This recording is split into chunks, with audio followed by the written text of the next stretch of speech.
Наспротив работените во јавните предпријатија и локалната администрација кои вчера на Светскиот ден на чистењето отстрануваа смет на битолската периферија, независната граѓанска иницијатива Поинаку денеска тоа го направија во најстројиот центар на Битола, кај офицерскиот дом, архитектонски убавец кој наместо гордост сега е претворен во стран на консулскиот град.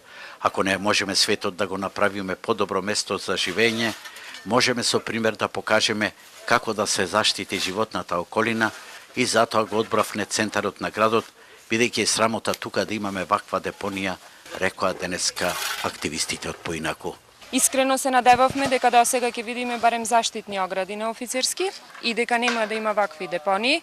Меѓутоа, како што кажав, денес нашиот настан е символичен и токму заради она што пред една година стана Поинаку, односно овие дена бележиме една година од постоење, решивме баш на ваков начин да им се одолжиме на битолчани, бидејќи офицерскиот дом беше во нашата предизборна кампања, како што беше во нас сите.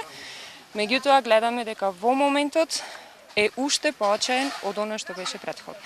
Граѓанската иницијатива Поинаку со своето надпартиско делување на ланските избори освои 2 советнички места и делува опозицијски во креирањето на локалните политики.